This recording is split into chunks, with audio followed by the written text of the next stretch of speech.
Okay, so this is pretty damn cool. A fellow YouTuber and filmmaker who I've worked with on a bunch of projects named Chris Rupert is shooting his first full-length feature movie, and he asked if I wanted to help. The movie is called Transient, and it's a sci-fi horror movie, and I think it's going to be awesome. Can't wait!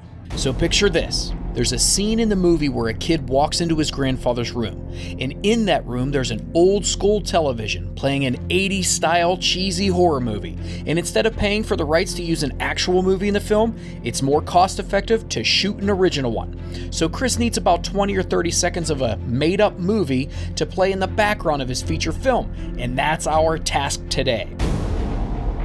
Normally when you shoot a horror short, it's usually important to flesh out the characters and try to have a character arc and to establish locations and to have great dialogue. But with a scene like this, none of that stuff matters.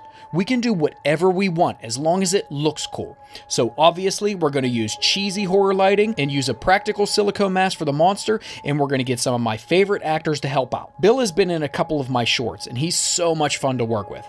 And since I can't create the scene and wear the costume, I tortured my brother and kept him in the mask for over an hour.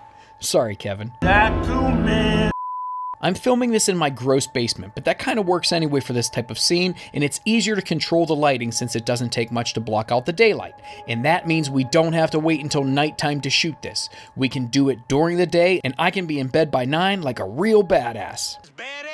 Okay, so I pictured an Argento or Italian horror style lighting setup, which really doesn't make sense as the direction and the color of the lights has no real world motivation. But I think it looks interesting, and I think it'll help it stick out in the film, so that's what we're doing. Here's the main setup. I piled up a bunch of crap in the center of my basement, essentially dividing it into 4 segments. My camera and dolly tracker set up in the first segment, the pile of junk along with Bill in the foreground, a walkway behind the pile, and finally the steps leading upstairs.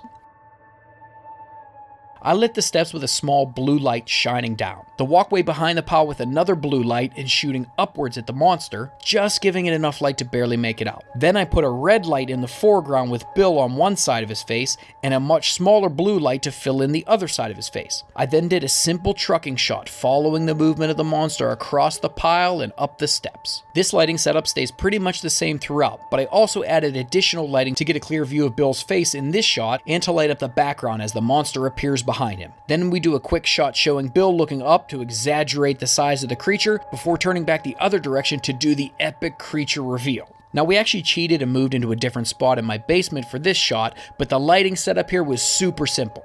It's a single narrow light behind the creature, backlighting the crap out of it, and a very small blue light on the floor just to help pick up some of the details on the front. The key here though for sure is the haze in a can, or aerosol atmosphere.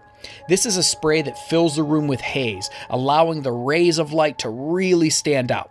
Without this, it would look 1,000 times less epic. I mean cheesy. I mean epic. Now we just have to throw all the shots together in Premiere Pro and add the audio to finish this scene up. It honestly really amazes me how much the music and sound design help to sell the horror. So I take special care to add lots of little bits to really make it work. And when we put it all together, we get this.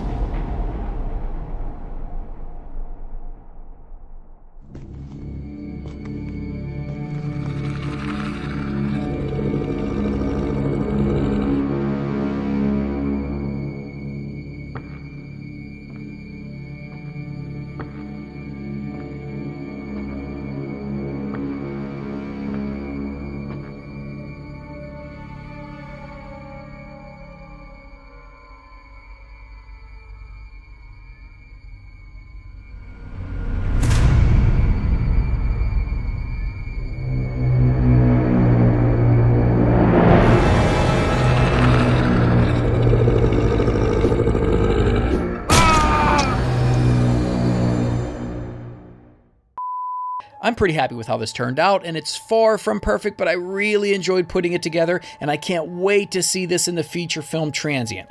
This kind of project is definitely up my alley. Up my shadow alley. I'll put links to Chris's channels and info about the upcoming movie in the description below if you want to learn more about the project. It should be pretty epic. And as always, if you like this kind of stuff, please do all of those things you're supposed to do to help the channel grow, and I will see you in the next one.